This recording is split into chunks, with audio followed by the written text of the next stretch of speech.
इरशाद फरमाया, मौलाना मदरसे का हिसाब लाइए, चेक करवाइए। लगता अल्लाह के नबी को किसी ने शिकायत की थी कि फरार हो गया है। मौलाना लाओ हिसाब किताब चेक कराओ। वो फौरन हाजिर हुए, हिसाब किताब बतलाना शुरू कर दिया, एक एक पाई का हिसाब दे दिया। और नबी सल्लल्लाहु अलैहि वसल्लम की खुशी और मुसर्रत की उस वक्त कोई इंतहा न रही, बहुत खुश हुए। फरमाया, अच्छा मौलाना अब इजाजत है, ऑडिट हो गया ਤੁਹਾਡਾ, ਤੁਸੀਂ पास हो, कोई फराड, कोई गबन, कोई धोखा नहीं किया, अब हमें इजाजत है। हर हजरत ने अर्ज की, जो आपकी मर्जी मुबारक हो। इसके बाद वो तख्त जिस तरह आसमान से उतरा था वैसे ही आसमान पर अरूज करता हुआ नजरों से गायब हो गया। इन्हें जरूरत पड़े चंदे का हिसाब चेक करवाने के लिए तो अल्लाह के रसूल सल्लल्लाहु अलैहि वसल्लम तशरीफ ले आते हैं। इनके परदादा कत्ल हो जाए तो वापिस आ जाते हैं। ला हौला वला कुव्वता इल्ला बिल्लाह। इसी तरह का अकीदा एक मौलाना तारिक जमील साहब बयान करते हैं अपनी कैसेट में, सीडी में। कहते हैं कुछ लोग जिहाद पे गए, 9 साथी थे, 8 मारे गए, 1 गिरफ्तार हो गया। वो जेल से भागा और 3 दिन से मुसलसल दौड़ रहा था, भाग रहा था। अचानक उसे पीछे घोड़ों की आवाज़ आई। उसने कहा मारा गया, मैं तो जेल से बच के भागा था, ये तो पकड़ने वाले आ गए। अभी वो यही सोच रहा, पीछे से उसका नाम लेकर हबीब, तो उसने मुड़ के देखा कि तो मेरा नाम भी जानते। मुड़ के देखा तो वही 8 साथी थे जो फौत हो चुके थे, जो शहीद हो चुके थे। वो घोड़ों पर बैठे आए, ये कह रहे हैं तुम तो मारे गए थे, तुम तो शहीद हो गए थे। हाँ मारे तो गए थे, लेकिन तुम्हें नहीं पता कि उमर बिन अब्दुल अजीज रहमतुल्लाह अलैह फौत हुए हैं। अल्लाह ने सारे शहीदों को जमीन पे उतार कर कहा, जाओ उमर बिन अब्दुल अजीज का जनाजा पढ़ के आओ। इन्ना लिल्लाहि व इन्ना इलैहि राजिऊन। रसूलुल्लाह सल्लल्लाहु अलैहि वसल्लम की वफात पर क्यों सारे शहीदों को अल्लाह ने ज़मीन पे क्यों नहीं भेज दिया? फारूक आज़म की वफात शहादत पे क्यों नहीं भेजा? सैयदना उस्मान की शहादत पे क्यों नहीं भेजा? सैयदना अली की शहादत पे क्यों नहीं भेजा?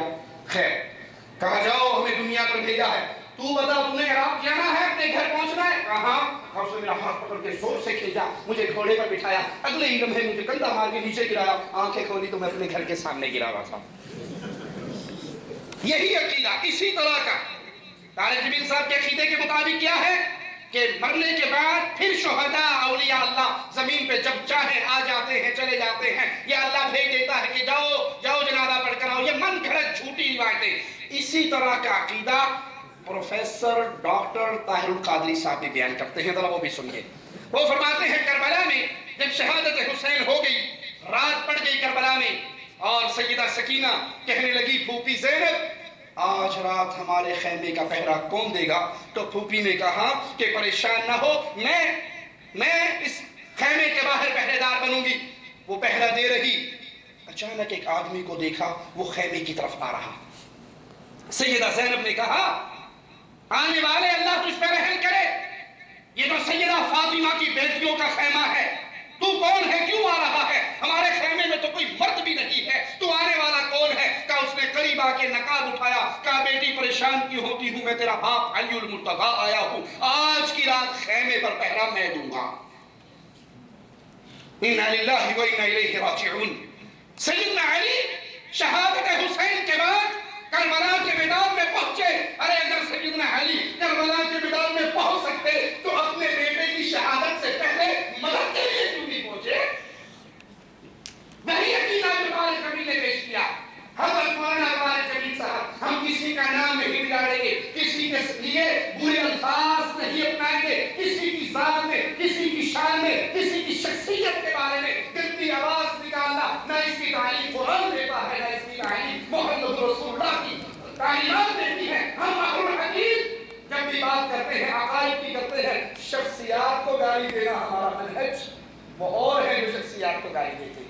मौलाना तारिक जमील साहब ने यही अकीदा बयान किया, प्रोफेसर डॉक्टर ताहिरुल कादरी साहब ने भी यही अकीदा बयान किया। कहती है अचानक ताहिरुल कादरी साहब फरमाते अचानक सकीना गायब हो गई। तो भी ज़ैनब ने बहुत तलाश किया, जब नहीं मिली तो मजबूर होकर आवाज लगाई भाई हुसैन रज़ियल्लाहु अन्हु। सकीना नहीं मिल रही तो लाशे हुसैन से आवाज आई बहन मेरे बगल में सो रही है। ये तो शहीद हो के अल्लाह की जन्नतों में चले गए। रूह और जिंदगी का, रूह और जिस्म का रिश्ता कट चुका है, टूट चुका है, रब की जन्नतों के हाल बन चुके हैं। सैयदना हुसैन मेरे नबी के फूल, सैयदना हुसैन मेरे नबी की खुशबू, सैयदना हुसैन जन्नत के नौजवानों के सरदार, वो तो अल्लाह اللہ کی جنتوں کے مہمان بن گئے. لیکن قاضی صاحب کہتے ہیں لاش حسین سے ماضی بہن پریشان نہ ہو, سکینہ تو میرے ساتھ رہے گی. اچانک جب قافلہ چلا تو راستے میں پھر سکینہ گم ہوگی. سیدہ زینب نے بڑی تلاش کی, دوڑی بھاگی. اچانک واپس آ رہی تو کیا دیکھتی ہے, ایک باپردہ عورت ہے جو سکینہ کو گود میں لے کے ایک کونے کے اندر بیٹھی ہے. زینب نے کہا بی بی اللہ تیرا بھلا کرے, تو کون ہے جو سکینہ کو اپنی گود میں لے کر بیٹھی ہے؟ اس بی بی نے پردہ اٹھا کے کہا بیٹی میں تیری والدہ فاطمہ الزہرا سکینہ کو اپنی گود میں لے کے بیٹھی. یہی بدعقیدگی علماء دیوبند کی طرف سے بھی سننے کو مل رہی ہے, اور یہی بدعقیدگی علماء بریلوی کی طرف سے بھی کہ فوت ہونے کے بعد پھر اولیاء اللہ اس دنیا پر آ جاتے ہیں. کچھ من چلے